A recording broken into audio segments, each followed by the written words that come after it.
Okay, Assalamualaikum dan juga selamat sejahtera. Ini adalah bab yang ke-7 iaitu infrastruktur e-dagang. Okey, sini baca nota dulu. Pastikan anda telah membaca nota bab 7 terlebih dahulu di dalam Google Classroom. Kemudian rujuk nota pintas ini sebagai rumusan bab 7 yang telah anda baca. Okay, infrastruktur merupakan kemudahan atau peralatan yang diperlukan dalam pembentukan perniagaan yang dijalankan menerusi e-dagang. Okay, di antaranya adalah protokol internet, pelayan komputer, keselamatan internet dan juga teknologi multimedia. Okay, protokol internet. Protokol internet ataupun internet protokol IP adalah protokol lapisan jaringan network layer dalam OSI model layer. Okay. Atau kita merujuk kepada protokol lapisan internet network yang digunakan oleh protokol TCP IP untuk melakukan pengalamatan dan routing paket data antara hos-hos di jaringan komputer berasaskan TCP dan juga IP. Protokol IP merupakan salah satu protokol kunci di dalam kumpulan protokol TCP IP. Okay, di mana sebuah paket IP akan membawa data aktual atau sebenar yang dikirimkan melalui jaringan dari satu titik ke titik yang lain. Ini adalah fungsi protokol internet. Okay, yang pertama mendefinisikan datagram. Okay, dari sebuah transmisi di internet. Kemudian mendefinisikan cara penggunaan alamat di internet, iaitu Internet Addressing Scheme. Kemudian yang ketiga, memindahkan data antara network access layer dan juga host. Yang keempat, melakukan routing dari datagram antara komputer. Dan yang kelima, melakukan fragmentasi iaitu pemecahan paket dan reassembly dari datagram. Okey, yang seterusnya, istilah protokol. Okey, apa itu protokol? Protokol adalah kumpulan dari beberapa aturan yang berhubung dengan komunikasi dari satu tempat ke tempat yang lain. Internet. Internet adalah singkatan daripada Internet Connection Networking. Okay, the network of network. Okay, di mana di antara rangkaian dan juga rangkaian yang ditakdirkan sebagai capaian global. Internet work. Okay, internet work adalah sekumpulan jaringan. Itu network yang dihubungkan antara satu dengan router yang lain. Okay, seterusnya internet user, pengguna internet. Siapa pengguna internet? Kita. Okay. Seterusnya internet TV, sebuah TV yang dimodifikasi untuk digunakan sebagai media ataupun alat untuk berkomunikasi dan berinteraksi. Okey, kategori protokol.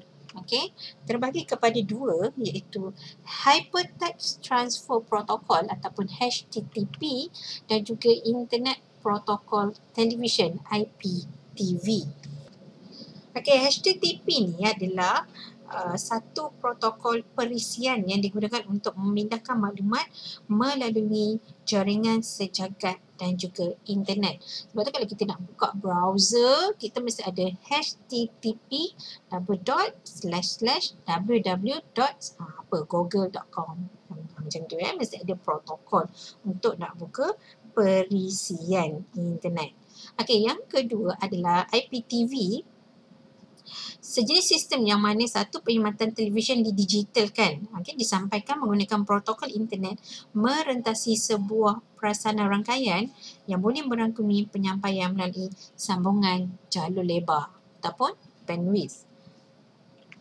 Okey, seterusnya pelayan komputer ataupun pelayan komputer ni kita boleh panggil sebagai server ataupun kita panggil sebagai komputer server. Okey, di mana pelayan web ialah sejenis atur-cara komputer yang menerima pertanyaan HTTP daripada pelanggan, lazimnya pelayan web, dan menjawab pertanyaan tersebut lazimnya dalam bentuk HTML. dia menyediakan perkhidmatan web secara lancar di jaringan sejagat. Sesebuah pelayan web perlulah dijalankan pada komputer yang berkuasa tinggi, di mana komputer ini dinamakan komputer pelayan berbentuk laman HTML. Apa contoh server ni kelas? Contoh pelayan web yang paling popular ialah Apache, IIS, iaitu Internet Information Services. Antara contoh aplikasi pelayan ataupun aplikasi server ni termasuklah mail, file server, web server dan juga proxy server. Server komputer ni pengeluar utama dia adalah di antara contoh IBM, HP, Sun Microsystem, Apple, Intel dan Fujitsu Siemens. Dalam pelayan komputer, dia ada keselamatan komputer. Di mana keselamatan internet kini menjadi bertambah penting kepada pengguna internet. Semua orang menggunakan internet. Tak kisahlah untuk cari maklumat ke, untuk membuat transaksi ke dan sebagainya. Keselamatan komputer ni dia ada isu-isu keselamatan yang akan dibincangkan, di antaranya jenayah komputer, penggodam dan juga penggodam ni terdiri daripada eksploitasi keselamatan, penghidu paket dan juga serangan virus. Kita tengok satu-satu. Kalau keselamatan komputer ni, jenayah komputer ni merujuk kepada penyalahgunaan peralatan komputer bagi merosakkan, mencuri atau mengubah data dalam komputer bagi tujuan tertentu. Jenayah komputer sukar dibuktikan atau dikesan disebabkan kehilangan data atau penyalinan data berlaku secara maya dan tidak dapat dibuktikan secara fizikal. Contoh jenayah komputer, penipuan komputer yang dilakukan dengan mengubah rekod-rekod di dalam komputer. Seterusnya spam. Spamming iaitu menghantar iklan yang tidak dikehendaki secara berlebihan ke dalam akaun email mangsa. Kadang-kadang pelajar boleh tengok dekat bahagian spam, dekat email tu dia ada spam. Itu adalah spamming, tujuan hantar iklan yang tidak dikehendaki secara berlebihan. Seterusnya phishing, iaitu menyamar sebagai laman web sah dan seterusnya memujuk bangsa mengklik pautan melalui email yang seterusnya akan membawa bersama maklumat sulit pengguna. Ini satu yang sangat serius lah, phishing ni, di mana orang ni dibangunkan satu website yang sama seperti website asal. Contoh macam website, bank. Contoh maybank2you.com. Dia akan create interface yang sama. Ada logo Maybank, ada warna yang sama. Kemudian kita boleh masukkan username and password di situ. So masa kita masukkan username and password kat situ, automatik dia boleh ceroboh kita punya data. Dan kemudian kalau kita ada akaun duit dalam akaun tersebut, so bahayalah, dia akan boleh membuat pencurian, akan mengibatkan kehilangan duit di situ. So macam mana kita nak tahu itu phishing? Kadang-kadang dia akan bagi by SMS. Contoh macam dia kata, anda adalah pengguna yang bertuah dan memenangi loteri dan sebagainya. Sila klik di sini. So dia bagilah link tu. Kita pun klik je link tu. Kemudian link tu memang sebiji website yang bank yang saya nyatakan tadi. Kemudian pelajar pun masuklah username and password. Automatik masa tu dia akan hack akaun pelajar. Seterusnya penggodam. Penggodam ni ataupun hacker ni merujuk kepada penggodam komputer yang terlibat dalam keselamatan komputer dan berupaya mengeksploit sistem atau masuk tanpa kebenaran melalui kemahiran taktik dan pengetahuan terperinci. Di antara contoh penggodam ni, yang pertama is eksploitasi keselamatan, di mana aplikasi yang disediakan untuk mengambil kesempatan terhadap kelemahan yang diketahui. Yang kedua is penghidu paket ataupun paket sniffer. Di mana satu aplikasi yang menangkap paket data TCP/IP yang boleh digunakan untuk mengesan kata laluan, password dan data lain semasa dalam perjalanan, sama ada dalam komputer atau rangkaian. Seterusnya keselamatan komputer daripada segi serangan virus. Contoh serangan virus ni direka. Virus ni Direka untuk menjejaskan komputer dengan merosakkan atau cara menghapuskan fail atau memformat semula cakera keras ataupun hard disk kita. Manakala virus-virus yang lain direka bukan untuk merosakkan apa-apa tetapi hanya untuk menyalin diri dan mungkin untuk menonjolkan kewujudan melalui paparan teks, video atau pesanan audio. Okey, apa ciri-ciri virus ni? Tidak mengembangkan diri, tidak wujud secara spontan dan tidak dicipta oleh pepejat secara biasa.